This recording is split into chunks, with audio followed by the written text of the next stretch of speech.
Good afternoon and welcome to the COHEAO ECSI webinar on the Perkins Loan Program, current status and what we need to know before assigning our loans. I want to thank everybody for taking the time out today of their busy schedule to join us, but this will prove, I promise, to be a most productive session. My name is Karen Reddick. I'm the Vice President of Business Development for National Credit Management. NCM services colleges and universities nationwide with their collection needs. I've also been serving on the Board of Directors of COHEAO for the past 7 years and have been very active in the Perkins advocacy efforts. A few quick housekeeping items before we introduce our esteemed panel. The session will be 90 minutes and we'll address questions at the end. Thank you all for who already submitted their questions, and we'll be addressing those as well as any additional questions you have today. If you do have any additional questions, please type them in the question pane on the right-hand side of your screen, and we'll get to them at the end of the session. The presentation PowerPoint will be available after today's webinar, as well as a link to the recorded session. If we don't have time for all the questions, we will submit them to our panelists, and we'll follow up at the end of day today with all the complete Q&A for your reference. One last thing, I would like to take the opportunity right now to thank everyone out there who has participated, who have called their congressional members in our ongoing grassroots advocacy efforts. We would not be here today without you. The program has experienced an unprecedented bipartisan support on the Hill. And as you know, this is a very difficult task in Washington these days to really get bipartisan support. If you have not done so, please reach out to your congressional members today and ask them to support an extension of the Perkins Loan Program so Congress can ultimately decide the fate of the program in the Full Higher Education Act. This is very important because the program deserves Congress' full attention, and students should not be harmed due to the expiration. Well, we have the privilege today of our three esteemed higher education professionals on our panel. First of all, we have Maria Lavosi. I'm honored to call Maria not only a friend, but an inspiration. Maria has been an awesome lead in the state of New York. She has been with the State University of New York for 26 years, serving as the director of the Student Loan Service Center for the past 20 years.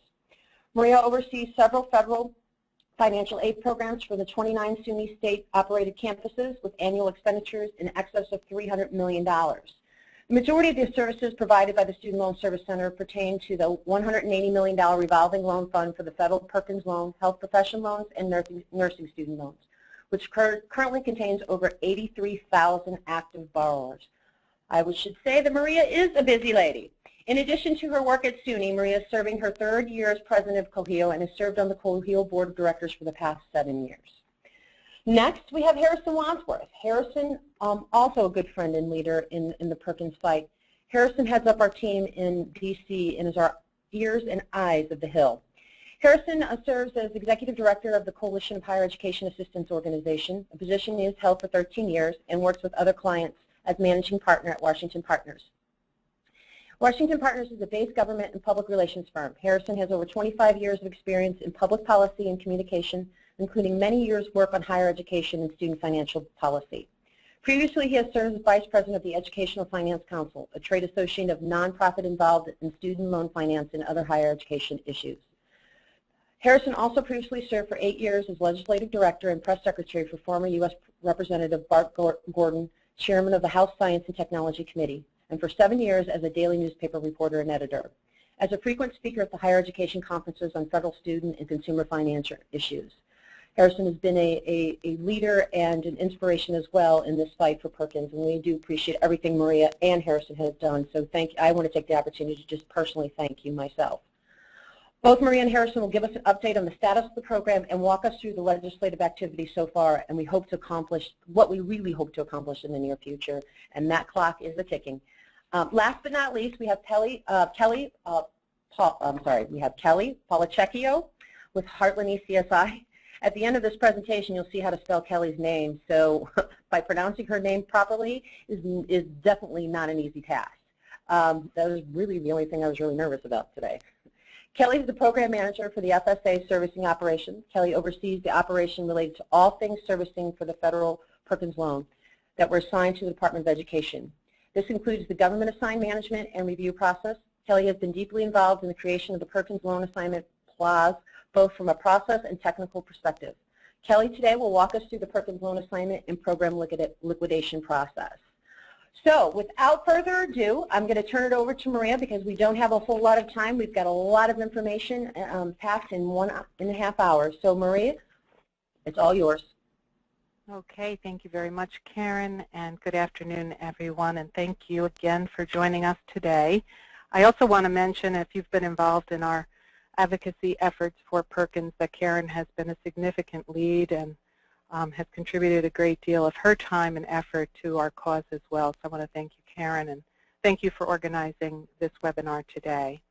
As Karen mentioned, we have a packed agenda, and we really do want to make sure we have time at the end to address any of your questions. So let's quickly review our agenda. First, we're going to briefly talk about the expiration of the program and the guidance that was issued by the department with regard to the grandfathering provision, some of the congressional efforts that have occurred in the past, and the recent survey that COHEAO conducted for the harm to students in collecting information to provide our congressional leaders. We will then turn things over to Harrison, where we will get a current status update and talk about future efforts. I will come back on and talk about the excess cash formula. And then Kelly is going to talk about the liquidation process, the application that has been developed and will be hosted by Heartland ECSI. And then have time at the end for questions and answers. So first, the department guidance. I'm going to briefly just go through this because I think it should be at this time very familiar to everyone with regard to the expiration and the wind down of the Perkins Loan Program. The department issued a Dear Colleague letter way back in January, which outlines a school's ability to award and disperse Perkins after the September 30th expiration date. And everyone is probably very familiar with this guidance by now, but because the program has expired, schools are not allowed to award Perkins to new borrowers after September 30th unless congressional action is taken to either extend or reauthorize the program. However, all of your current students who received a Perkins Award for the 2015-16 year, for which they would have been eligible prior to that October 1st deadline, are still able to get any remaining disbursements for the 2015-16 award year. And in addition to that, schools can make additional Perkins loans to already existing and qualifying Perkins borrowers for an additional 5 years under the narrow grandfathering provision. So we're going to quickly review the terms of that grandfathering provision. In order to make a new Perkins loan under the grandfathering provision, all 4 of the conditions that are listed on this slide must be met. First, the school must have dispersed at least 1 Perkins loan to the student by June 30th of 2015 for the 2014-15 academic year or prior. And that prior piece is very important because it doesn't necessarily have to have been that year. There can be a gap in awarding. We'll talk about that a little bit later. Second, the student is enrolled at the same school where their last Perkins loan was dispersed. And when they talk about that last Perkins loan, they are specifically referring to the loan that was made in the 2014-15 year or prior. The student must still be enrolled in that same academic program as they were when they received that last Perkins disbursement, and that is based on the first 4 digits of the zip code that you report for your students. And then finally, the Perkins is awarded to an eligible student who has unmet need and has exhausted all of their subsidized direct loan funding for which they are eligible. So many of these criteria, now that we are actually in that phase of trying to determine eligibility, many of these have created a lot of confusion. They are not very clear-cut, and we know that frequently with regard to our students and the changes that are occurring, You know, we always have these exceptions to the common situation. So there have been a number of question and answers that the department has posted out on IFAP with regards to the wind down of the Perkins program. And I did summarize a bunch of these scenarios, but you can go out and retrieve that full document on IFAP if you want to review it. The first item on here relates to the requirement that all of the direct subsidized loans for which the student is eligible must be awarded before you can award the Perkins. And the department has modified this, and I would say even lightened up this requirement somewhat by stating that, yes, the subsidized loan has to be awarded, but the student can decline it in favor of the Perkins loan. And they can do that as long as the school has taken into account that funding when they calculate the Perkins eligibility for the student. So you do not actually have to disperse the the subsidized loan as was initially put out there by the department. You can just award it and the student can decline it. The second bullet clarifies that for any student who was dispersed a Perkins loan prior to September 30th or dispersed after September 30th if you were awarding through the grandfathering provision, the school can increase the amount of the Perkins loan for either the fall or spring or both. So if you are currently finding yourself in an excess cash situation and you want to spend down your funds rather than returning it to the department, you can go back and increase your awards for this year and then provide a justification to the department showing a reduction in your cash so that you don't have an excess cash situation. The third and fourth bullet are somewhat related. To be eligible for the grandfathering provision, the student does not need to be continuously enrolled at your school. They just need to meet the criteria with regard to having been dispersed prior to June 30th.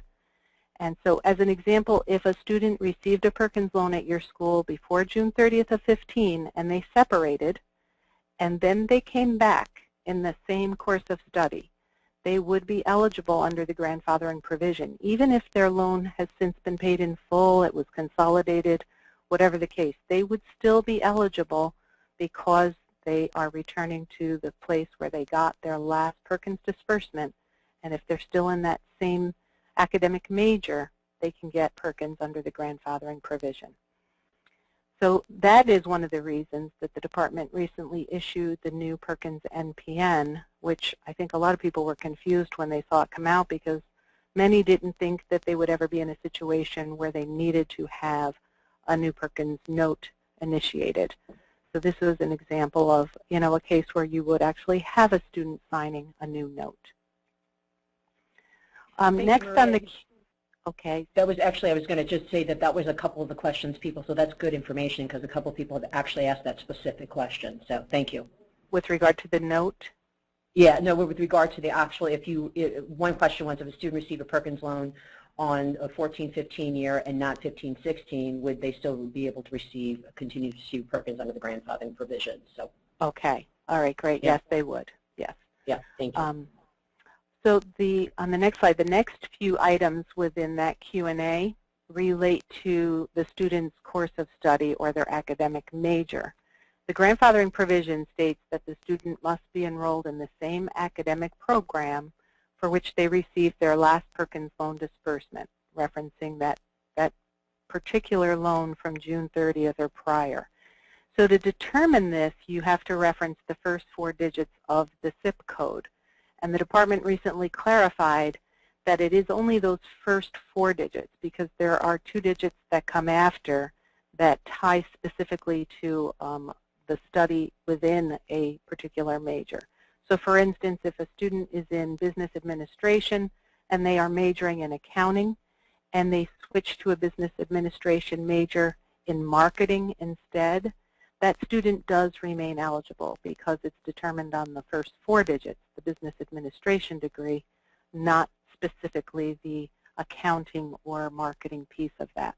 So that student would remain eligible in the grandfathering provision.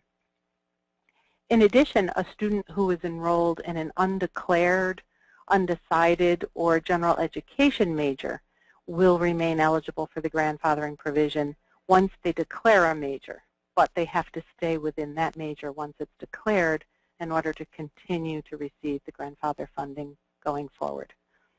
And then finally, students who are dispersed prior to September 30th are not held to the requirement about changing their majors for the upcoming spring term. And I think this has been very confusing to a lot of people. If you're awarding students, all of your students for this year, regardless, if you've dispersed prior to September 30th, everybody that you dispersed prior to September 30th is eligible in the spring, and you do not need to determine if they stayed in the same academic major. If you were awarding them post-September 30 under the grandfathering provision, yes, they have to remain in their major. Now, if they changed majors and they were not awarded post-September 30, they still are not going to be eligible in the future based on the grandfathering provisions. That comes into play next year specifically. So I know that is a bit confusing, but everybody is basically eligible to get their spring award even if they change majors at your school, as long as you awarded before September 30th. Okay, next we're going to look at one of the questions specifically. This was just recently added to the Q&A by the department. I copied it verbatim because I think it came as a surprise to many of us who were under a completely different impression of how our ICC, our institutional capital contribution monies that are recovered on an assigned loan would be treated. So the question was asked to the department, will the department return to the institution any share of the collections on a Perkins loan that was assigned to the department by the institution? And the response by the department was basically no. Once a loan is assigned, the school completely relinquishes all rights to that loan as well as their share of the monies in that loan. So therefore, none of the funds collected on an assigned loan will be returned to the school. And I think a lot of us were under the impression that even if we assigned our loans, we would get back our institutional share if the department collected on those loans, and that is not the case. So campuses need to be very mindful of this as they are making that decision whether or not to liquidate their Perkins portfolio. Not only will your students lose the ability to receive future Perkins awards under the grandfathering provision, but if you decide to liquidate your portfolio, you will also lose all of your institutional investment on any of those outstanding loans that you assign. Related to this same issue, our executive director who's speaking today, Harrison Wadsworth, was recently at the FSA conference and asked the department if schools will be reimbursed for their institutional share of the unreimbursed cancellation monies that are still outstanding. And as all of you know, in the Perkins program, we have not been reimbursed for our cancellations for many years. Even back, and I think it's been 5 or 6 now, but even prior to that, we were not being reimbursed at 100%. We were only getting a portion of those cancellation monies reimbursed to the fund. In that money that hasn't been returned to the schools is a portion of that is our institutional share. And we have been advocating for return of those monies to the school. That is our investment, and we felt that that money should be returned. The department's response to that question is that there is no statutory authority that provides for the return of the institutional share on the unreimbursed cancellation monies that are outstanding. So that is really disappointing, as we had really been under the impression that the school would get that money back in the future. Next, we're going to just talk briefly about the congressional efforts that were underway for quite some time over the past year or two. And I've been involved in many of the previous battles to save the Perkins program. None have come close to what we have as a united community been able to generate in this grassroots campaign. As Karen said, the efforts have been enormous and are truly unprecedented. We are also pleased with everything that the community has been doing. So regardless of the outcome of what occurs in the next weeks or or months with regard to the Perkins program, we should all be really proud and also really inspired to do more advocating in the future for our students, because we can see that when we are united behind a cause such as this one, our members in Congress are listening. They do care. Not everybody is going to be on the same page in the end, but we have been so lucky to see in this particular effort so many of our members step up and fight for us to try to help us keep this valuable program. The reason is because of the outreach from the schools, and we have seen that as high up as the presidents and chancellors of universities. We have seen the students and parents getting involved, and the efforts have just been amazing. I want to thank all of you, as Karen did, who have taken the time to contact their members, to get their students involved and parents involved and those on the campuses. So when it comes to higher education, we know Perkins is just a small piece of the financial aid package, the very complex financial aid package that our members are focused on right now in the reauthorization of the Higher Education Act. And there are many varying viewpoints on how the future of the education funding should look. But as we discuss the Perkins program specifically, those that are fighting in Congress with us right now at least recognize that eliminating a program while that conversation is going on only causes harm to students. And it's harm that could be very easily avoided right now by extending the program until the reauthorization process is completed. That's what has been frustrating so many. So on this first chart is just basically a summary of the major efforts that we have had put forward by 4 of the many congressional champions that are out there fighting for us right now. There are many more that are behind the scenes still working to resolve the expiration issue as we speak. So the first formal action was taken by Luke Messer and Mark Pocan. It was a bipartisan House resolution expressing support for the Perkins program. They had 59 co-sponsors in the House that joined on that. A couple weeks later, Congresswoman Louise Slaughter from New York circulated a Dear Colleague letter in the House asking her colleagues to sign on, calling for reauthorization of the Perkins program. And she was able to get a total of 95 signatures. In late September, Senator Tammy Baldwin from Wisconsin introduced Senate Resolution 267, which similarly was asking for support for the continuation of the program. And 28 senators co-sponsored that action. Now, none of these 3 items required formal action by Congress because they weren't legislation requiring a vote. These were measures that were specifically meant to just send a statement to the leaders of the education committees, letting them know that there was bipartisan support for the Perkins program.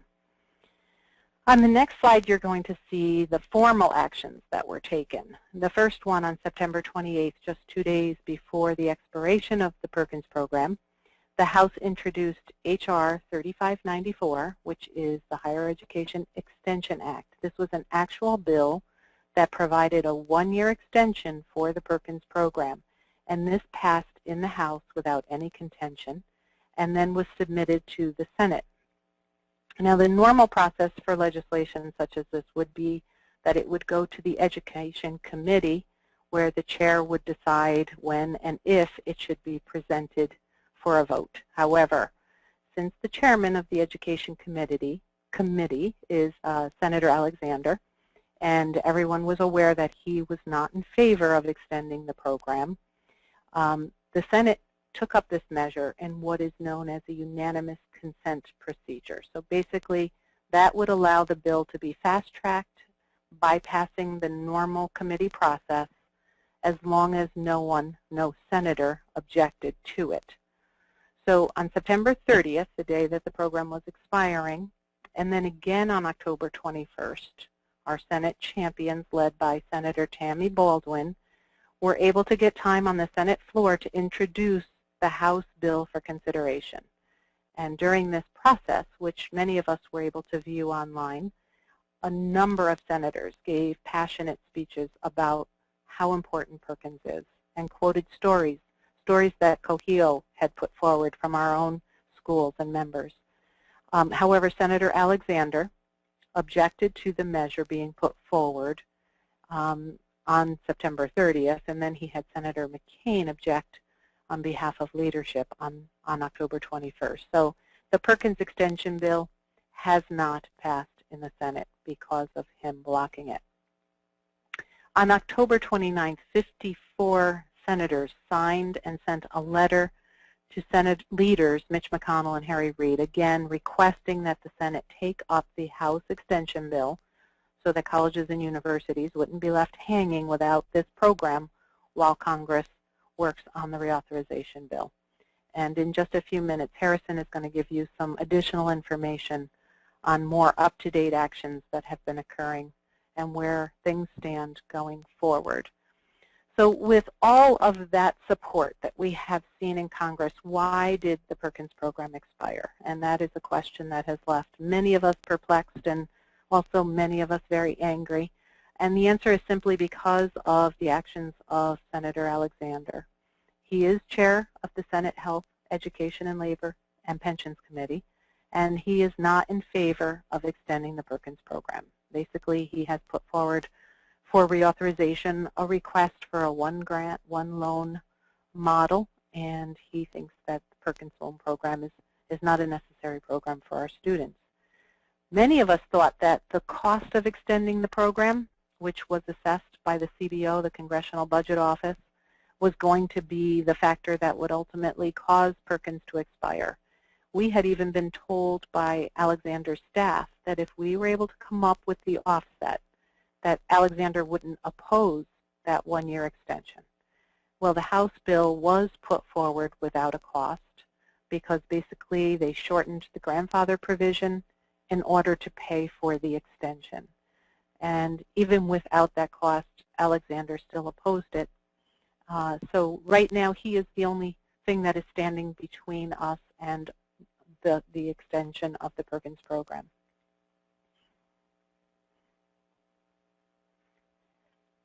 If you were one of many who listened to the arguments that were presented by Alexander on the floor during the UC, the unanimous consent proceeding, you would have heard him make several arguments that were untrue.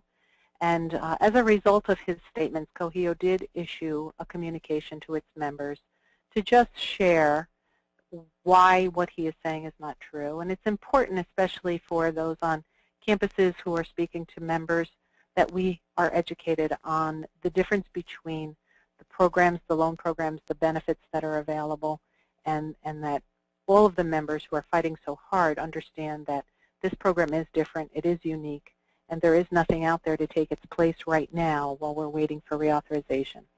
So Alexander had stated in one of his arguments that the Perkins rate is higher, and therefore it's not as good a deal as the Stafford loan program. And on its face, yes, that might be true because the Stafford loan rate is 4.29%. However, it is a variable rate. We are hearing that interest rates are soon going to be rising. And for 2/3 of the students who are getting unsubsidized Stafford, interest begins occurring from the date of disbursement, that first disbursement. And we know in the end, it ends up not being as good a deal as Perkins because the interest is capitalized and ends up being more than what you would pay on a Perkins loan.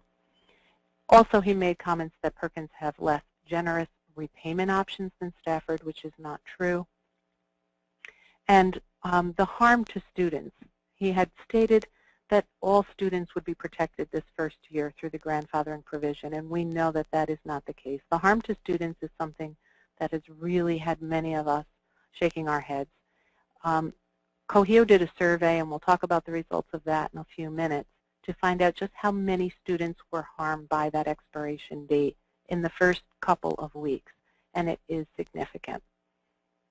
Another argument that was made was that Perkins should be eliminated because students are confused. We need to move to one grant, one loan, because the students are so confused, and that argument is ridiculous because there is never going to be one loan that is going to meet the obligations for students.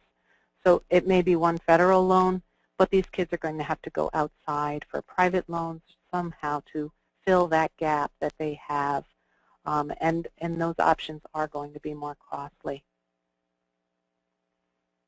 So with that, let me briefly just talk about the survey that COHEAO did on the negative impact of allowing Perkins to expire.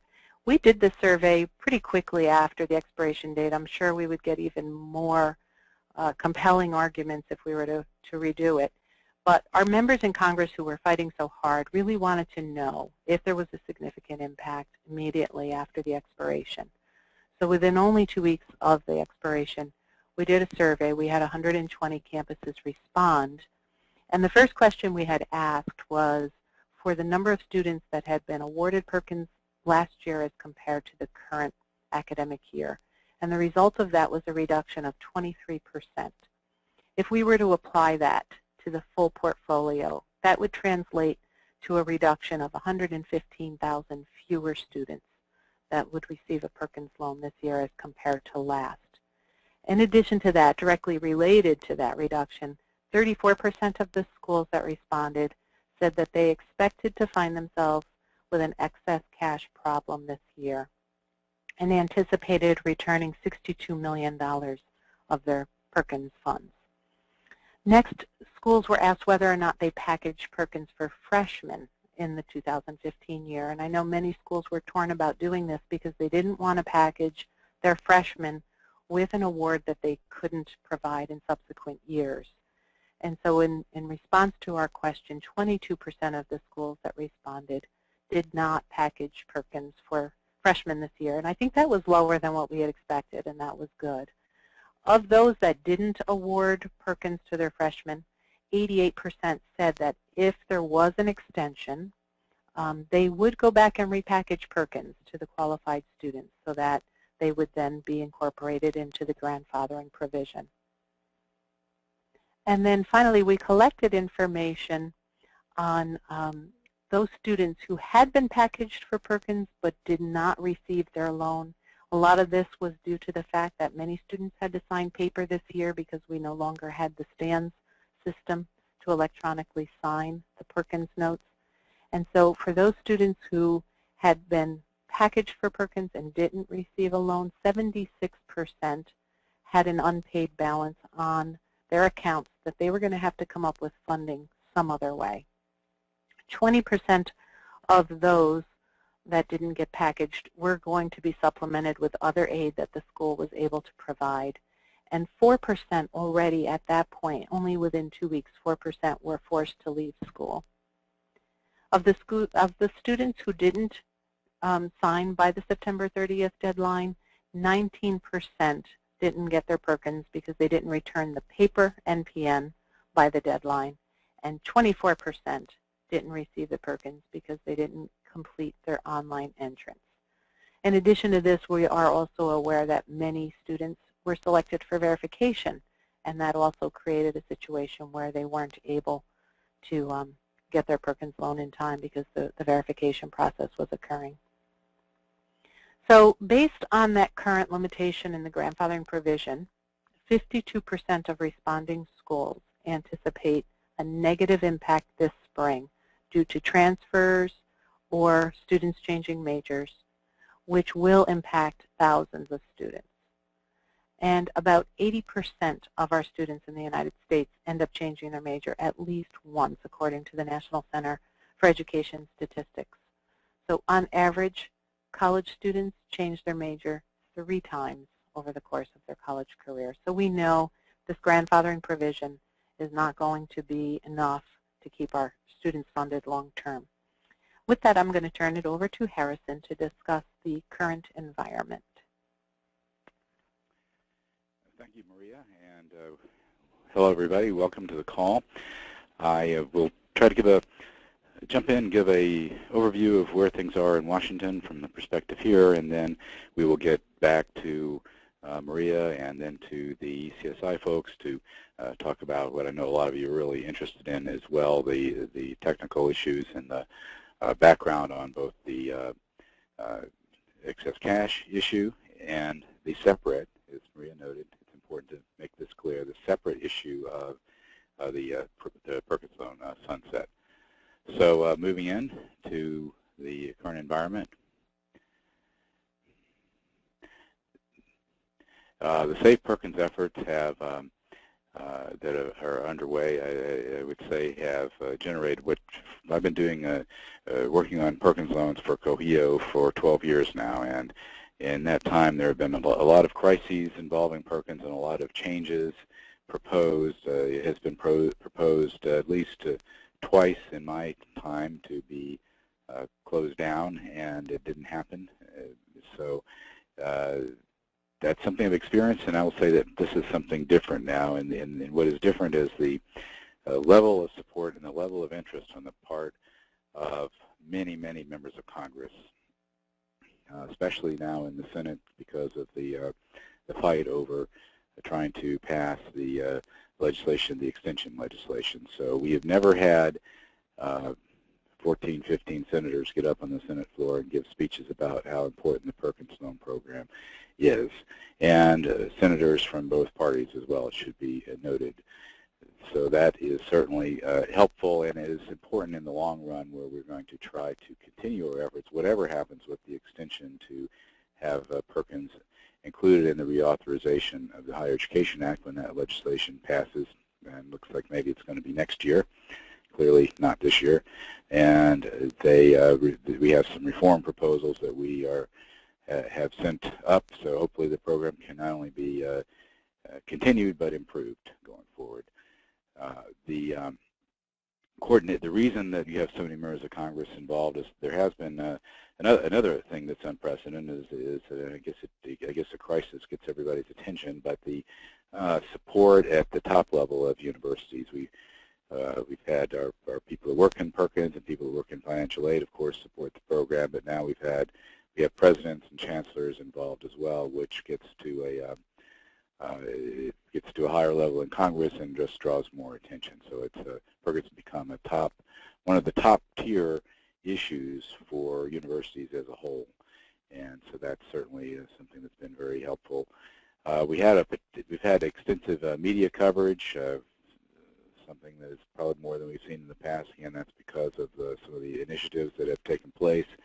And we had a Save Perkins petition that COHEAO launched via change.org. That is now gotten to 20,000 signatures, which our goal was 15,000, and we got to 20,000, and it is kept on. So if you do want to sign the petition, it is still open. Go to change.org and type in Perkins loans, and it will come up, and you can sign it.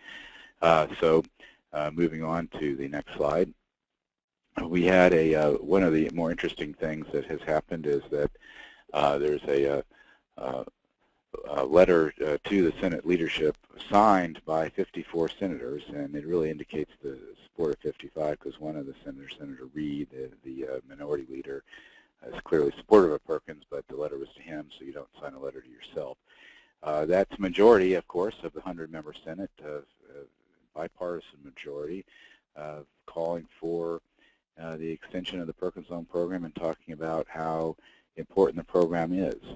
And again, I'll point out that not only does it say it needs to continue now, it says that it is a good program that benefits students in ways that other federal programs do not. The items in the slide are actually taken from the letter that was written by senators, and that was by Senators Baldwin of Wisconsin, a Democrat, Senator Collin of Maine, a Republican, Senator Portman of Ohio, a Republican, Senator Casey of Pennsylvania, a Democrat, were the lead writers of that letter. So that's certainly been impactful and indicates, again, the strong support of the Senate in favor of extending the program. Moving on. This is a list of all of them that came next. You don't have to. This is a list of all of them that signed it. So you can see where your senator was on that list. And even if they're not on the list, I will say some of the Republicans chose not to sign the letter. Doesn't mean they don't support Perkins, but they were just concerned about not getting crossways with Senator Alexander, who's chairman of the Health, Education, Labor, and Pensions Committee, and also a senior member of the Appropriations Committee. So they just didn't want to seem like they were being disrespectful of his position, even though I think if we ever had a vote, they would vote with us. Next thing that happened, which is also really important, is that some of our Senate supporters said, look, it'd be helpful to have the higher ed community send a letter calling for an extension. And we had 3 days. By that I mean COHEAO and a lot of other leaders in the higher education community, led by ACE, sort of the umbrella organization, Presidential Association. And in just 3 days, we had 53 higher education organizations, associations like COHEAO, and then some regional ones, of course, the ACE, NICU, APLU, AAU. I can start out a lot of initials that you may not be particularly meaningful, but just say that it's a really complete cross-section of the higher education world supporting this, and 535 individual institutions of higher education. Anybody that's ever tried to get their President's office to sign a letter in 2 days knows that that's not necessarily an easy task, so I think that was just extremely impressive, and that quote is, I think, says it all.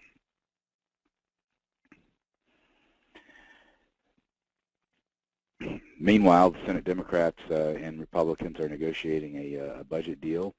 Right now, a deal that would fund the government after Friday, and also a deal that would extend a number of tax breaks, including the tuition tax credit, after the, well, actually retroactive to the first of this year.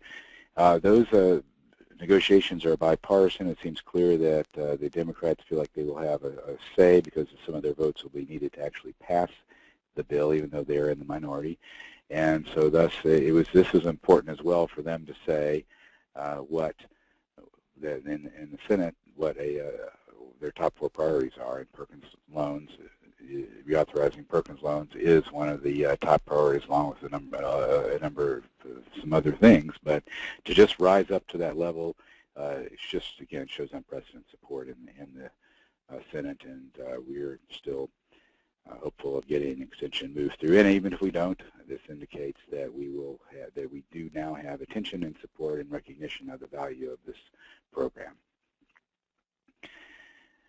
So let's look beyond now. Let's look beyond this battle over just simply extending the program. I will say I was at the FSA conference, as Maria mentioned. I attended a couple of Perkins Loan sessions, and while I didn't do a poll, I wish they had let me get up there and do this, but the department folks kind of dominate those and hold the microphone. But I would have been interested to see how many people feel like they are going to continue the program via the grandfathering. It seemed to me, just from hearing people talking to people, that there is a tremendous amount of interest in trying, at least for now, continuing Perkins and kind of see what happens. And I will say that it is 100% clear that the department has no plans to set up some sort of mechanism in the near future to allow for assigned loans to somehow have the institutional share returned to schools. That's not happening. The excess cash mechanism does allow for institutions to keep their share of excess cash.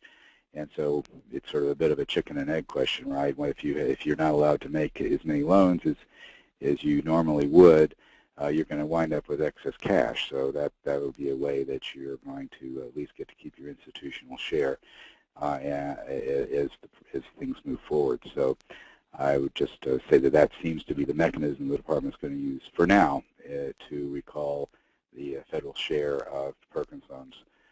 So it's a separate process. The excess cash regulations and the law, which is in statute, is separate from the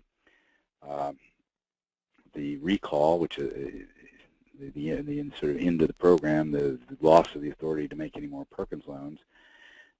But they do interrelate in that sense. But again, if you assign your loans, you lose your institutional share, and so that's something that we will be working on, but that's the way it is for now. The Omnibus Appropriations Bill is under consideration. This is the bill that would fund the government for the rest of fiscal year 2016, which began on October 1st, 2016. Hopefully nobody in this call's institutional budget is three months late. I know it sometimes may happen due to state legislatures which are trying to imitate Congress, I suppose. But anyway, it is not anticipated there would be a government shutdown. It's expected a deal will be reached probably early next week on a final appropriations bill, and we are hoping to have an extension of Perkins included in that. Our goal is to get this bill passed by the House that was blocked by Senator Alexander from consideration in the Senate. That bill is actually still alive on its own, or the provisions of it could be amended to the Omnibus Appropriations Bill or other legislation, even the tax legislation. Probably unlikely, but it's certainly a possibility. The other thing is there's a discussion of trying to have a 2-year extension, and there are negotiations going on in the Senate and with House members weighing in. So Senator Alexander is talking about this with our Perkins supporters, our strong Perkins allies, as we speak, on possibility of coming up with a 2-year extension. Such an extension would probably have some additional cuts to the program, which we don't like, and we will have to see what the final outcome is. The H.R. 3594 had a rollback of the grandfathering provision by a couple of years. We thought that was acceptable because at least we would have a chance to deal with the reauthorization process before we got to the point where the grandfathering was going to end. So again, we'll just have to see what comes out of these negotiations. But there is still activity, there is still intense activity actually in trying to figure out how to extend the Perkins Loan Program. And regardless, we will be working on the reauthorization process for the long-term program, including our COHEAO proposal, Campus Flex. You can go to the COHEAO website and see details about that proposal. Basically, it involves and moving on to the next slide, it involves the consolidation of the allocation formulas for the 3 campus-based programs into one. It actually, and this is controversial, but we think it's absolutely required to avoid killing the campus-based programs, including SCOG, not just Perkins, but the sort of base guarantee, the whole part of the allocation formula, we think it probably needs to be phased out over time so that additional campuses can be included in the program. Finally, I would just like to say that there's a slide with a list of our key campus advocates. You can see there we are grateful to all these people. These are the key states we mentioned where the Senate Appropriations Committee members are from. And so we've been certainly reaching out to them. And then finally, I'll mention the COHEAO advocacy page where you can find everything I've talked about, in addition to resources to help you talk to your member of Congress in support of the Perkins program and to find out what we're doing about it, and to let us know what you think. Link to sign the petition and so on the COHEAO website. Please follow us on Twitter. We frequently give the latest updates that way, and like us on Facebook. So I will move on and hand it back to Maria to talk about the excess cash issue. Thank you, Harrison. So excess cash is a hot topic right now of discussion. A lot of schools are concerned about having to return monies from their Perkins Fund. And there's been a lot of information posted out on IFAP, and it was also covered in a couple of sessions at the FSA conference last week, so I borrowed a couple of slides from their presentation to be able to go through the worksheet. The regulations with regard to excess cash have not technically changed in relation to the expiration of the program, but the enforcement of the excess cash rules by the department is definitely at a whole new level. So they are taking this issue very serious right now. Everyone needs to be aware of exactly where they stand in terms of their own personal excess cash calculation for their campus. Based on information from your most recent FSAP and the year prior, the department is going to make a determination of whether or not you have excess cash, utilizing a new spreadsheet and formula that they issued in Dear Colleague Letter 2015-19 at the end of September. And you can find this spreadsheet along with the DCL out on IFAP. In my opinion, having gone through this for all 29 of the SUNY campuses that we support, the formula for the determination of excess cash is very generous, and the worksheet itself is really simple to complete. All you need is your most recent filed FSAPs, the two most recently filed FSAPs. So we'll walk through that right now. I took these two slides from what was presented out at the FSA conference most recently, and it basically splits the spreadsheet in half. So for purposes of the presentation, you will be able to actually read the lines better. So the first slide shows the portion of the worksheet that calculates whether or not you have excess cash. And there are 3 sections in total on this first portion. And a lot of this is computed through formulas. The second slide contains the portion of the spreadsheet which actually calculates the amount, if you have excess cash, the amount that must be returned to the department. So the first item you enter on the spreadsheet is your cash on hand from your most recent FSAP, and that is from your June 30th cash balance.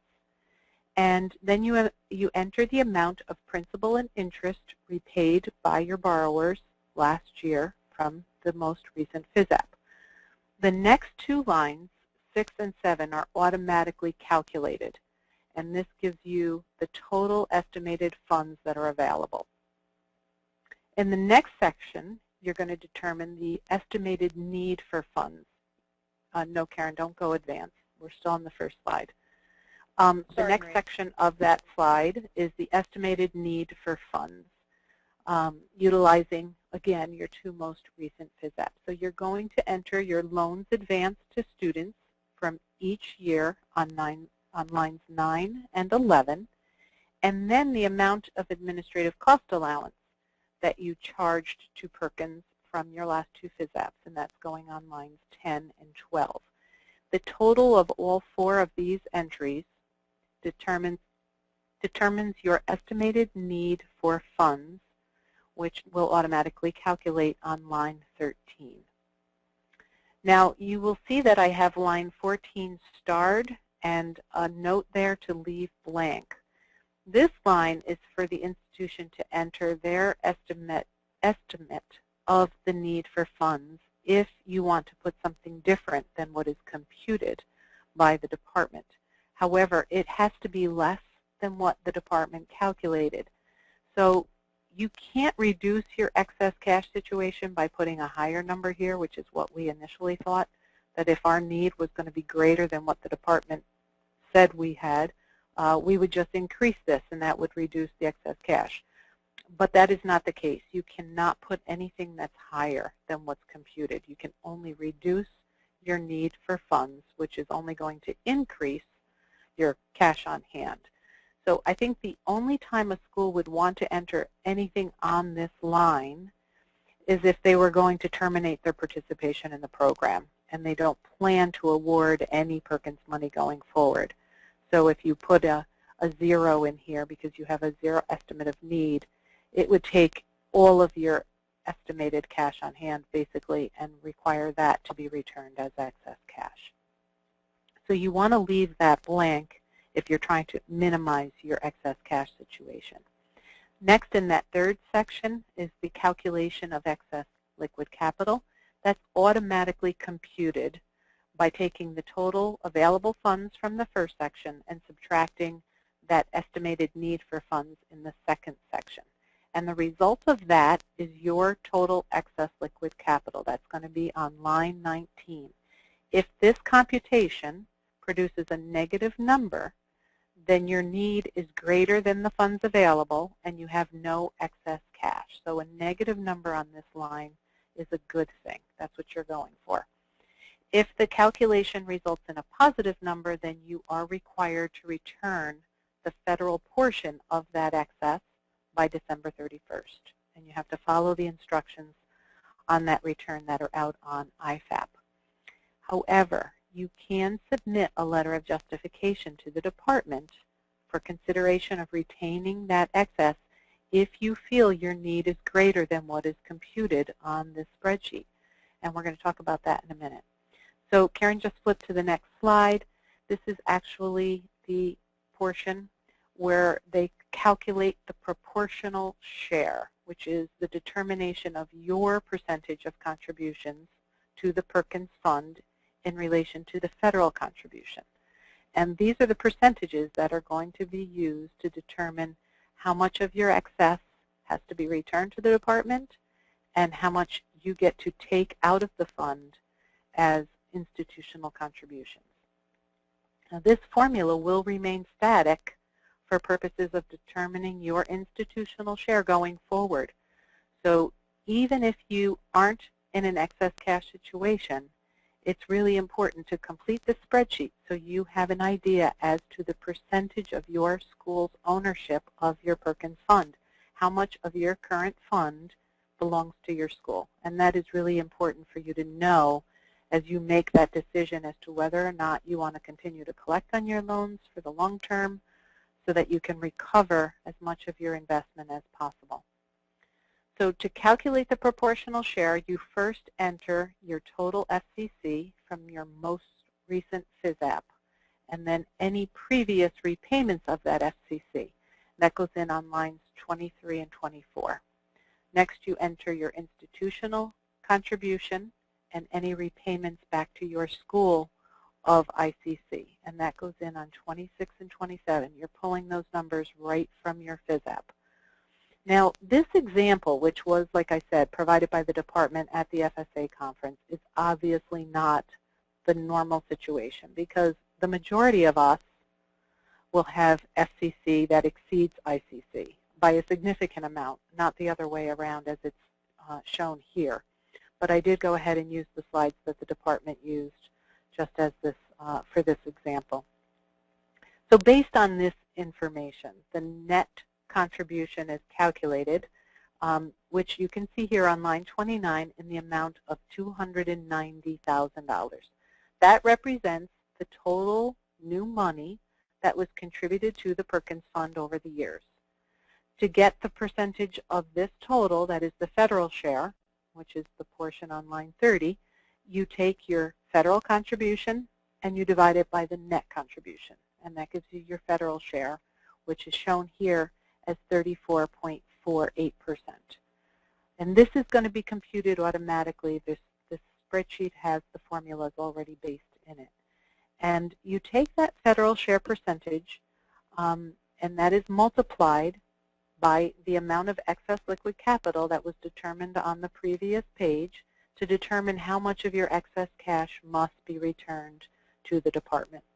You go through the same computation for your institutional share, and that's automatically computed by dividing the total of your institutional contributions by the total net contribution.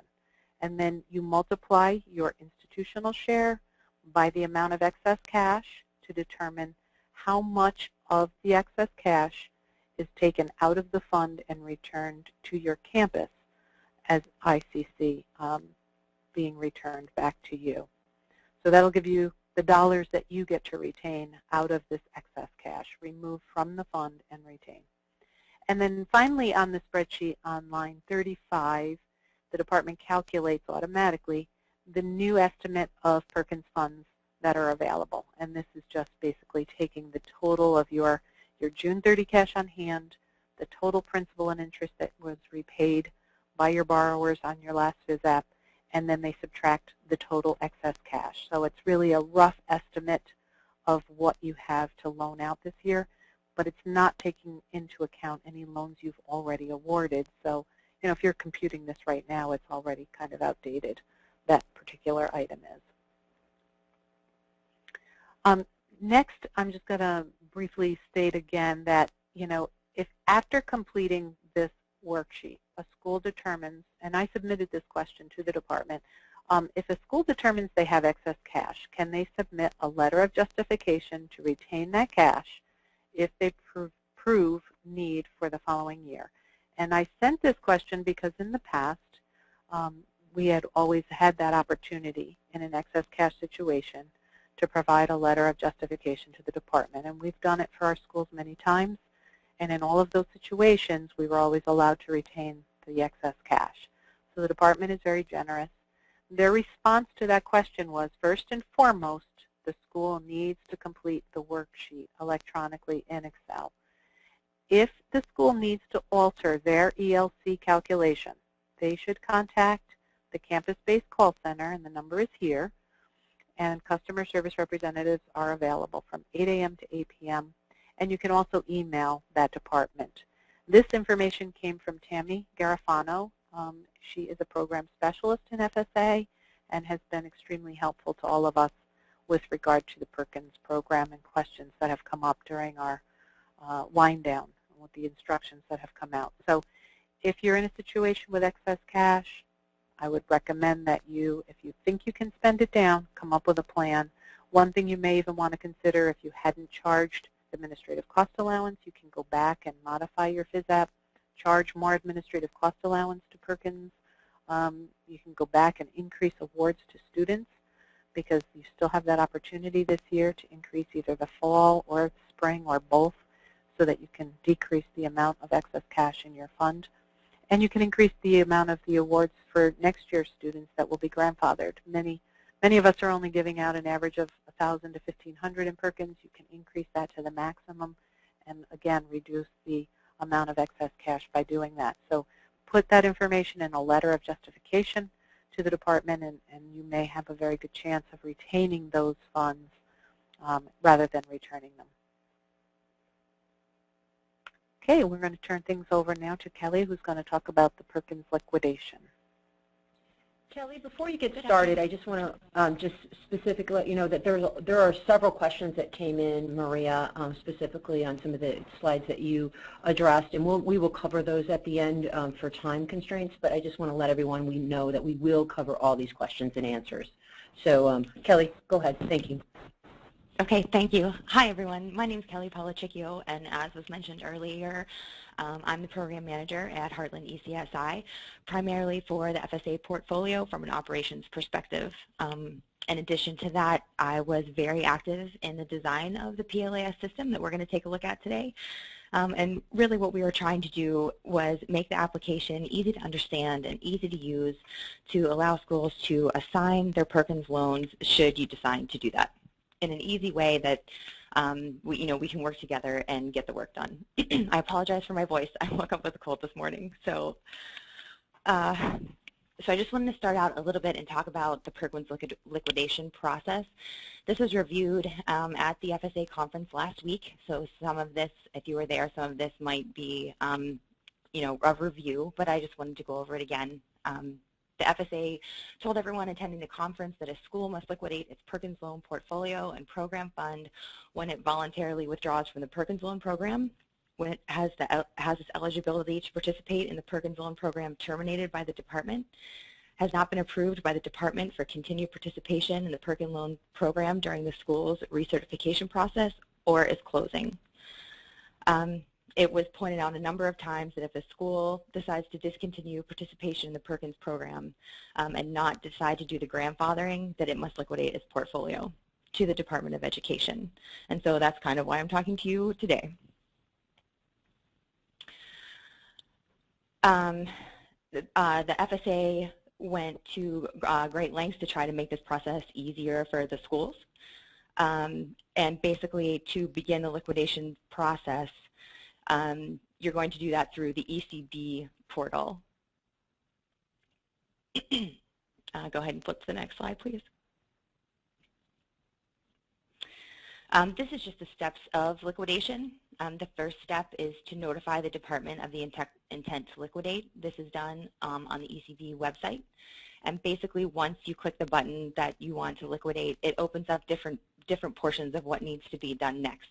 So it tries to step you through what you need to do to get your loans assigned. The second part of the process is to actually assign the loan. This would be your interaction with ECSI and the PLAS system. The old paper process, if you're familiar with the 1845 form, is still a valid way to assign loans, although I would say probably would take a longer time because you're filling in data on a form. We've tried to come up with an electronic method to do that with the PLAS system. You could either do data entry, so much like the paper form, except you're doing it online, or by a batch file that I'll talk about later in the presentation that basically allows you to submit a larger number of students at once that would be loaded to the system and then just continue on with the validation from there. Supporting paperwork can also be submitted electronically through the PLAS system. The next step is to, oh, sorry, can you go back for me, please? Thank you. The next step would be to update NSLDS. NSLDS is still the system of record for the Perkins loans. I would actually recommend starting with NSLDS because they're going to be able to tell you your Perkins loan portfolio and what needs to be assigned, and if you have to track anything down for certain loans, that's going to be where that information is housed. Additionally, after you assign them to us, you'll need to update NSLDS with the AE record. That basically is a transfer of servicer from you or your current third-party servicer to us. Next would be the closeout, which is an audit report that needs to be submitted. It was discussed last week that your A133 audit could be utilized for this audit, or you could get a third-party audit to be completed once liquidation is finished. Then the next step would be to return the federal share of the remaining fund, and lastly, submit the final FISAP. So I just want to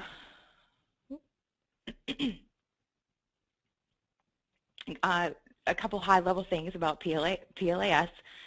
This is actually from the presentation given last week. It allows you to electronically assign your loans.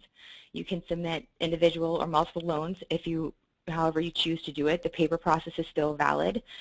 We're also retaining all of that information online, so if you need to go back and review anything, look at documentation, it's searchable, you can view everything. And we also have an entire staff that if you have any questions, you can call into our staff and we can help you through that process. I'd also like to note, and I'll note it a couple times, that the promissory note, while you can upload it electronically with the other documentation, we are going to need the signed original or the certified copy in hard copy mailed to us. So to access the PLAS system, you go to efpls.com.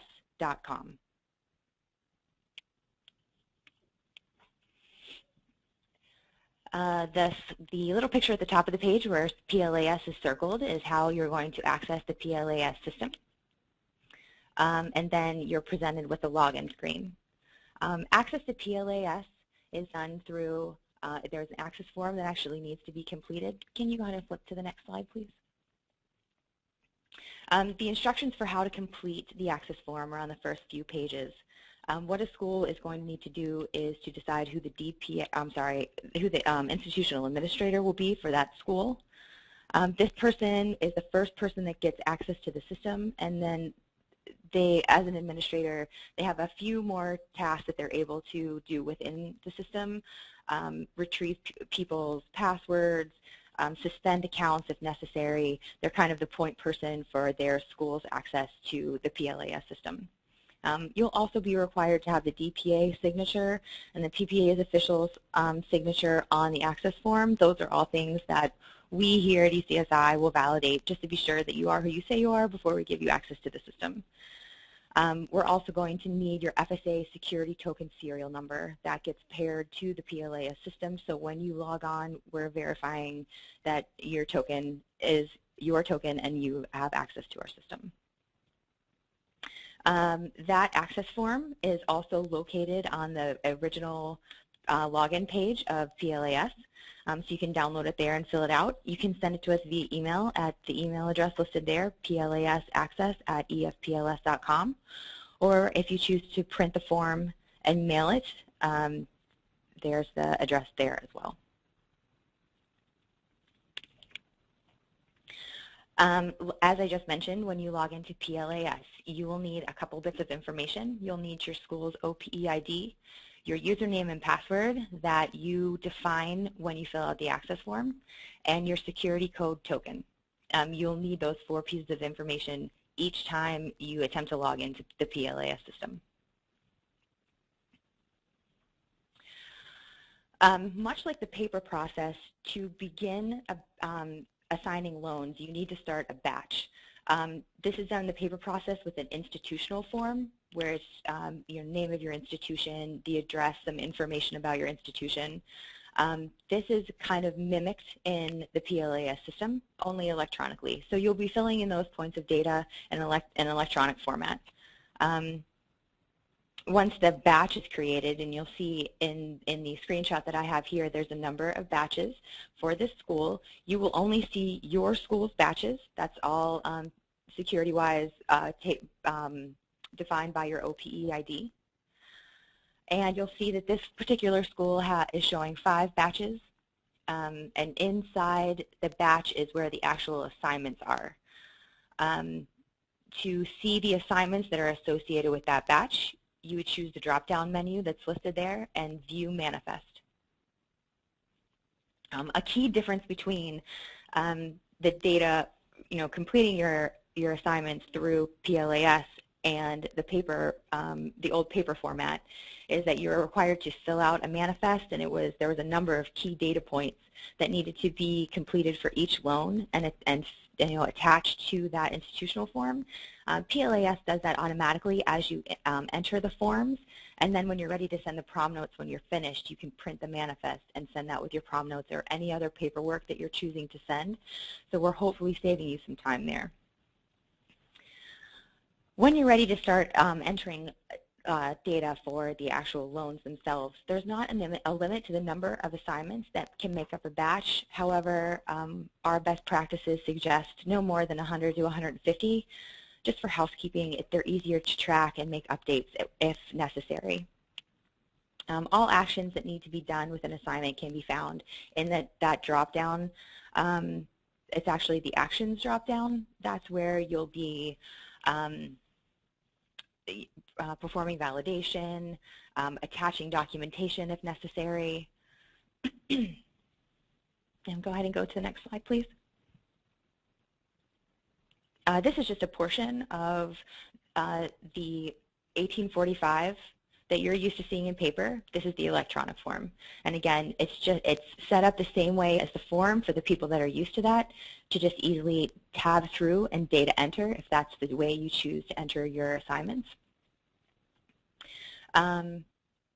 Anything with a red asterisk is required. The same items are required on the PLAS system as the paper form. I would also say there's a number of data fields that are required if they exist on the loan. And I know in writing that's sometimes confusing, but for instance, if your loan is defaulted, the date of default is required. But it's not officially required. It doesn't have a red asterisk because I can't tell while you're filling in your loan if the loan is defaulted or not. So there's a few of those conditional ones that if we just get them right the first time, our team doesn't have to reach back out to you and ask for additional dates. So I just wanted, while I have a large group, I wanted to mention that. Once your assignments are uploaded into PLAS or entered into PLAS, you can upload the supporting documentation. Again, from that drop-down that we saw a couple slides earlier, there's going to be an upload document link. It pulls up a very simple window that's going to prompt you for the type of documentation that you're uploading. And then you simply locate the title of the document for that student, and it'll upload them all together. Once that's finished, and again, the electronic documentation is not required. It's just there for ease of use. If you choose to send in the paper documentation, we scan it and upload it on our end. So either way, whatever is easier for your institution. You will be required to execute a batch validation. This can be done either on the assignment level or the batch level. These are automatic validations that run through the data that you've provided on the electronic 1845, and there's over 50 points of validation that we're looking at, from something as simple as the Social Security number is 9 digits long, to actually analyzing the dates that you've submitted to make sure they make sense chronologically. If there are no errors in the data that you've provided, the status on the assignments will change to submitted, and that's the key indicator to our team that it's time for us to start looking at those and analyzing the assignments that you've submitted.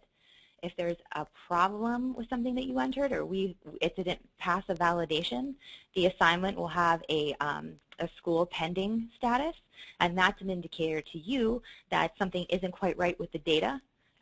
We do provide definitions of what was found, and we tried to be very clear about exactly what it was.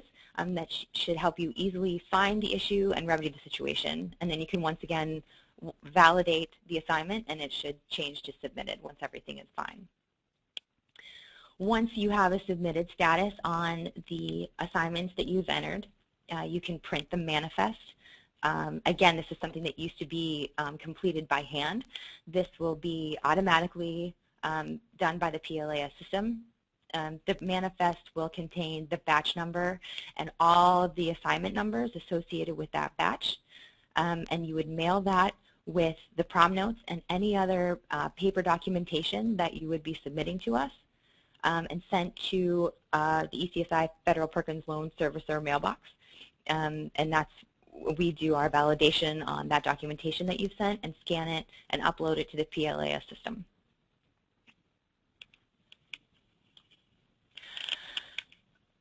A quicker way to do assignments, if you're able to do it, is via a batch file.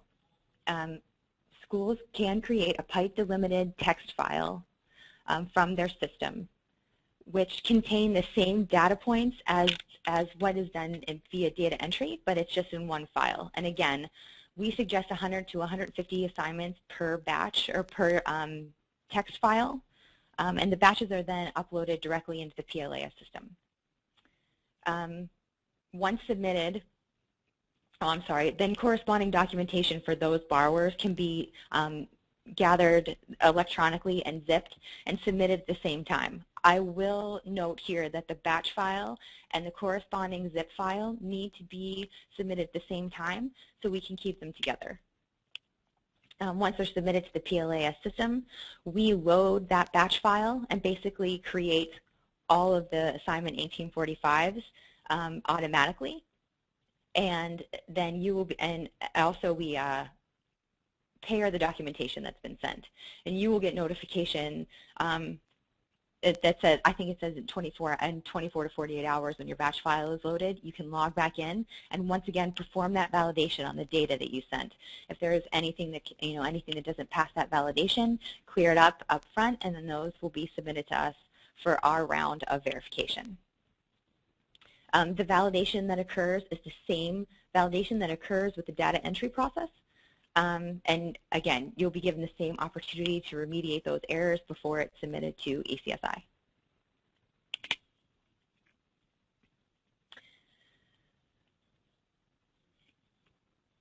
And this is just what the batch process looks like. You're going to start with the upload batch from file. There's a green circle around it in the top left-hand corner. And what will pop up is this tiny window that says upload batch. The data file, which is the pipe delimited text file, goes in the first section there. And the image file, which is this corresponding documentation that has been zipped, goes in the second one. Upload batch will upload those to our system together. And then, of course, return to batch list will take you back to your list of batches that you've already entered. Again, I can also point out on this slide that you can see there you can search by batch number and SSN and last name and date range if you're looking for something specific again.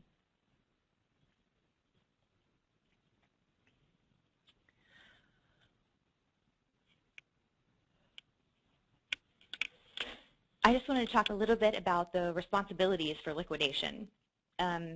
That we had some questions last week in Las Vegas about, would our third-party servicer be able to submit the batch file to ECSI? And the answer is no. These Perkins loans are the school's responsibility, so the third-party servicer can provide you all of the information that you need and all of the documentation that you need, but the submission needs to come from the school. Ultimately, you'll be doing all the NSLVS functions and all the financial functions that go along with the liquidation. So our assignment team really needs to work with you to remediate errors, and also just via the access form, the OPEID needs to be a school personnel as well as the FSA token. The initial validation is, again, your responsibility to clear up. Those assignments in school pending won't be reviewed by ECSI staff. It's still your responsibility to try to fix those errors if there is any. And again, we are more than happy to help you through that process if you need to give us a call if something's failing and you're not sure why. If a loan cannot be assigned because of missing documentation, and this was mentioned last week as well, the school will need to purchase the loan. I can say that we have been directed and are committed to work with each and every institution to try to get as many loans assigned as possible. We don't want you to have to buy anything back. What our responsibility is basically to help you through this process and make it as stress-free as possible.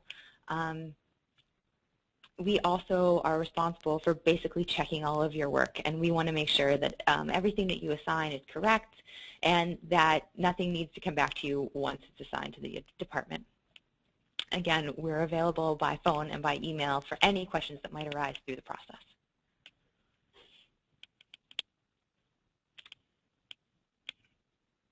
And that's all I have if we want to start taking questions. Thank you very much, panelists. I appreciate all this wonderful information this afternoon. We have a lot of questions. So we will be going over the 90 minutes officially. I was just typing out actually in the chat line as you finished up, Kelly.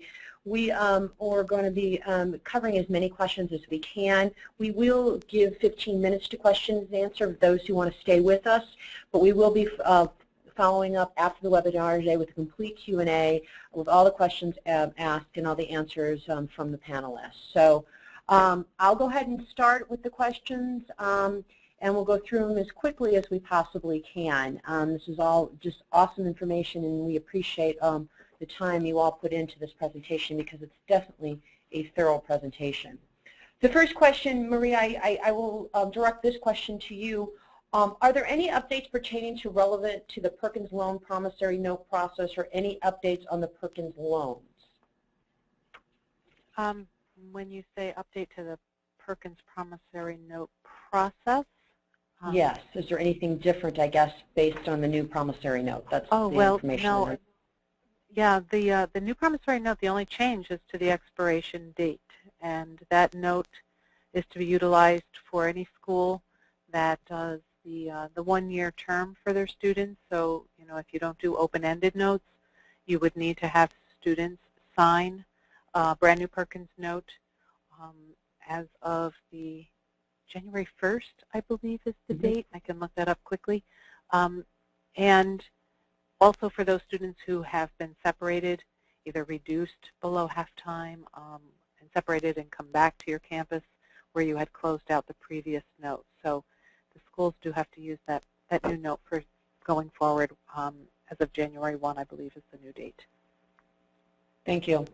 There's been several questions about the presentation. We will be sending out the presentation. I will be sending out the presentation after the session, probably this afternoon or tomorrow morning at the latest, but this afternoon once we get the attendees list. We'll be forwarding that to you. There will be a recorded link. Once the recording is available, we'll send that to you as well. And as I said earlier, the full Q&A. We seem to have had some issues, few folks, just very few, had a few audio issues.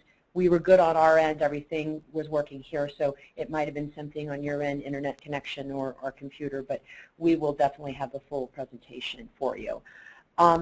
Maria, I think this is another one. Assuming no change in the regulations, what would be the best time to stop awarding Perkins and assign your remaining portfolio? Well, you know, that's an individual school decision based on whether or not you want to be able to recover your institutional share of your Perkins. For us, we want to recover as much of that money as possible, so we'll continue to service our loans for as long as we can. Other schools may have smaller portfolios where it's just not as cost effective. I think right now, given the uncertainty of what's going to happen in the future with Perkins, I wouldn't recommend that anyone liquidate their portfolio until we know for sure what's going to happen long term with the program. Once we know that, then you make your decision based on, a lot of other information, the cost to continue to service the loans and how much of an investment you're going to recover over a period of time. Is it cost effective to continue to service in order to recover those monies that you've invested? The excess cash spreadsheet will help schools make that determination. Look at that ICC percentage and apply that to your current portfolio. It would be a total of your outstanding loans, the accounts receivable, plus your cash on hand. Multiply that by that institutional share, and you know right there how much of the investment right now in your portfolio is going to come back to you if you continue to collect those loans. So that's a tough call. I would just recommend everybody wait until we know for sure whether or not the program will be reauthorized before they decide to liquidate. And your last comment, that's I think the most important comment. Let's not liquidate our programs, because the final fate of this program is really, as Harrison I think alluded to, is not in the expiration. The expiration is to protect those students that have been harmed and to continue to disperse money.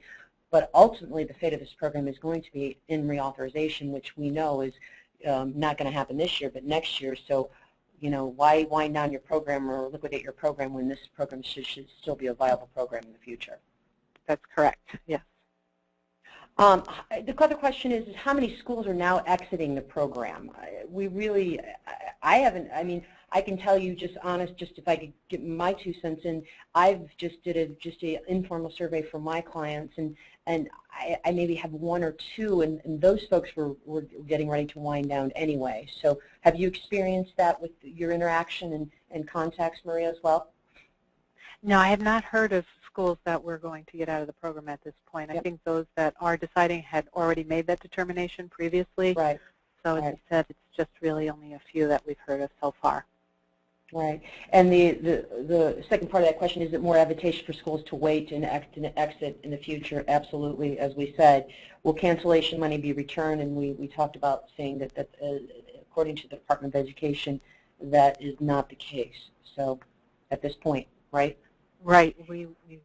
As of right now, we don't expect it, but we will continue to fight for that going forward. Okay. So a question was asked about the assignment process. I think we answered that question, what documentation is needed. I think, Kelly, for time purposes, I think if anybody has specific questions on specific information of what is needed to assign, they can contact you. Is that good with you? Is that okay? Yeah. Yes, absolutely. Okay, great. All right. It says, as the Perkins program winds down, do we treat short-term loans made by the university to the Perkins program? Should we pay those loans down first before assigning any loans back to the government? Ooh, good question. Maria, yeah. Have we?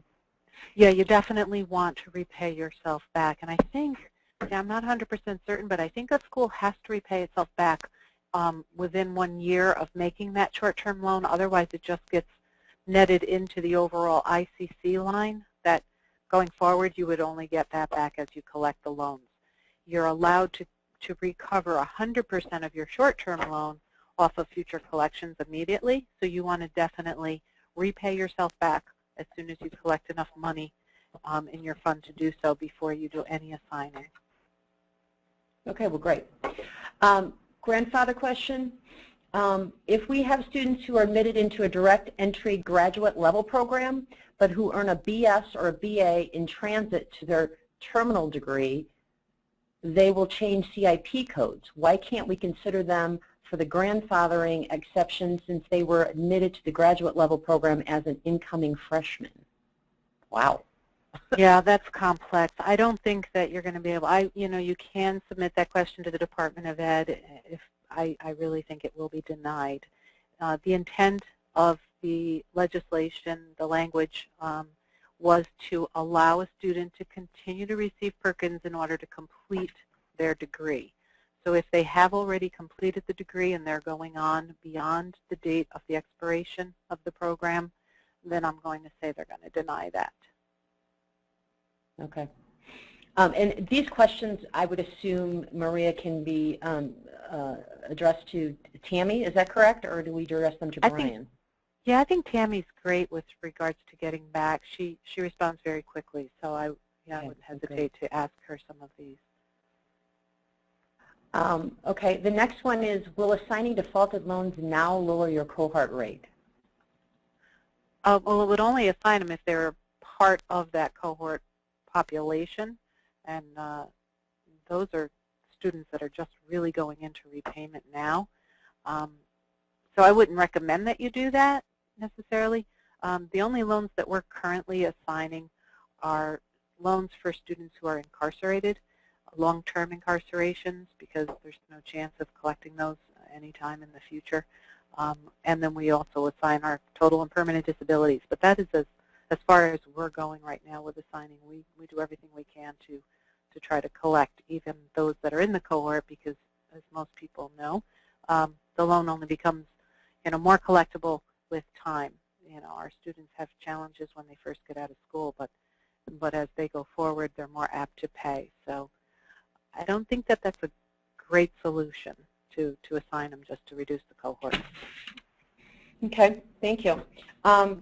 Two questions from our friend Nancy Taylor. Do we continue to service collect as usual if we intend to loan to grandfathering students? Of course, we responded heartedly, yes, yes, yes, please continue. Do we continue to work? Karen, let me just clarify that. If you decide to liquidate, your students will not be eligible for grandfathering. So if you decide to close out that program and begin assigning back your loans, you cannot make any new loans to students going forward, any grandfathering students. So all of that eligibility does immediately go away. Great. Yes, absolutely. This is a good one, and it says, do we continue to work for the cohort rate, or does that even matter anymore? Related, or do we continue to provide data on the Phys app? Well, it definitely matters, especially as we go forward and push for reauthorization of the program. One of the things that we have shared with our members is how well our schools do in servicing the Perkins program. We work directly with our students. We provide them with a lot of information with regard to their overall loan portfolio. Yes, the cohort might be a little higher than Stafford, but that's because we're dealing with a very special needs population of students. So we do want to continue to do everything we can to collect on the loans and keep our cohort rate low, and be able to use that information to prove what a great program this is. So it is still very important. We got several more, so I'm going to keep going. So the other question specifically on excess cash: if you determine by the worksheet that you do not have excess cash, do you need to just do nothing, or do you have to inform the department that you do not have excess cash? You don't have to do anything. If you have excess cash, it must be returned by December 31st unless you make a case and are approved to retain it. But the department's going to do their own calculations, and if they don't hear from you by that date, they'll be in touch. I promise you that. So no, you don't need to do anything if you have a negative cash situation on that line. Maria, this is in reference, these are all for you. I apologize to give you a break, but as far as in reference to dispersing, can a school exceed the yearly aggregate amount when awarding additional funds so not to return excess cash? No. Okay. This is another question on grandfathering. Can a student be eligible to receive the Perkins when they graduated in a degree as teaching, then come back in the Master of Education? Would they qualify? I don't believe so. That's similar to your earlier question, where a student comes back in a grad program. Like I said, the intent is to allow that student to complete their degree. So I do not believe the department would allow that. Okay, and Harrison, this might be something for you and Maria as well as together, because this came from the FSA conference. My financial aid director stated that at the FSA conference he was told that any excess cash reported was returned as soon as possible. We wrote a letter requesting to keep the excess cash, and it states that it won't matter, the funds need to be returned. Is that true? Not according to Tammy Garofano. I had mentioned to her that I was computing that for I have 29 campuses. Out of my 29, we have 6 that are in an excess cash situation. And several of those have already stated that they have the ability to spend that down. And she told me that I can put forward the justification and basically what is the spending plan to reduce that excess cash in the current and coming year, and that they would consider it. So I do believe you still have the opportunity. Brian Smith also stated in a recent question at another conference that schools did still have the ability to submit a justification request to retain excess cash. With regard to the as soon as possible, the deadline is December 31st. So you have until the end of this month to return your funds if you have excess cash and are not going to be able to spend it or get it justified to retain it. Thank you, Maria. And I, too, talked to Tammy. I would say that doesn't really contradict what was said at the FSA, which is simply that the deadline is upon you. You have to return your excess cash by December 31st. Doesn't mean that you can't basically do these go through this appeal process that Maria is referring to. But this is not a new thing. It's just being enforced, frankly, but more than they have in the past is the way it was actually stated at the conference as well. Yes, and I actually talked to Tammy, and she even made the comment is why schools would increase their future disbursements for the students that are eligible for grandfather provision in order to stay within the excess cash allowance. So that specifically even came from her. So I agree that I think that that's important, that people understand that. Will institutions be required to pay back the federal capital contribution? Will they be required to pay back? Yes. That is the. Well, I mean, that's the big question. The law says that they are, but the process for how that might happen has not been established. As of this time, the only process for federal capital contribution going to the government is via the excess cash situation.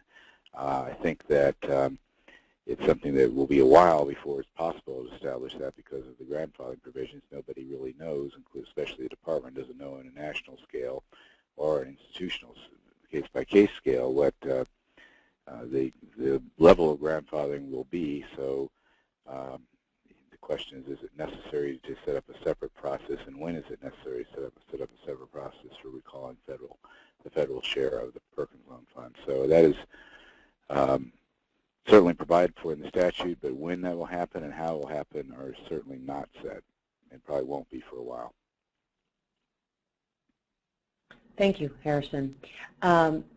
Maria, do we have to monitor students that fall into the grandfathering provision and we award in the 16-17 academic year if they change their major after the funds have been awarded and are dispersed? Or is it just the time of awarding? Well, according to the department, every time you're going to disperse a Perkins award, you must double-check that zip code. So within a semester, if a change occurs, I would say, no, you're not required to do anything. But by the following semester, when it's time to award again, then you would need to disqualify, basically, that student under the grandfathering provision. You're required to look at that zip code each time you disperse a Perkins award. Okay. Maria, we have time for just one more question. There are several other questions, but I will go ahead and submit them to the panel so we can and assign the questions, and we can get those answers back out to everybody hopefully by the end of the week. But the last question I think is an important question. Will the formula for the administrative cost allowance be changed as Perkins winds down? Schools will be collecting on the same amount of loan as they award in the past, but awarding less loans. And that's a good question. Yeah, and that's a question I had raised with the department, and you'll find that also in the Q&A that's out on IFAP. The answer to that is no. The formula for the ACA will not be changed. What the department said is that schools can continue, as they have in the past, to utilize the administrative cost allowance that's earned from federal work study and SEOG to continue to service their Perkins portfolio, but there will be no change in the formula as we go forward. Thank you, Maria. I lied. I have one more question because I think it's an important one. Do you foresee a forced assignment of loans in repayment? I hope not. We've asked the department this question, and I know that they have stated that they are going to be looking at schools who are not awarding and schools with very high cohort default rates first. And that was, just a comment that was made off the record by a department member. So it's not something that's in print anywhere. But I think as we progress forward, if they were going to mandate assignments, they would look at those institutions first and allow those of us who are continuing to award in the grandfathering and those that are servicing properly their portfolios to continue to do so. I'm hoping that we're allowed to do that for quite some time so that our students can continue to benefit from grandfathering provisions and we can continue to service the loans for our alumni. I think that's important. Thank you, Maria. Harrison, Maria, Kelly, thank you very much for your time today. We appreciate it. We want to get a shout out to ECSI for sponsoring the webinar today and all your hard work out there. If you have not done so, please contact your congressional member today. They need to hear from you. It's not too late. This is the time because this is when the negotiations, if Congress does anything, it's always at the 11th hour. So please contact your congressional members today. We'll be sending out an email after the conference with the presentation and then some additional information on advocacy efforts. I'd like to just do a quick plug on the COHEAO annual conference that will be in Washington, D.C., the Ritz-Carlton on January 31st to February 3rd.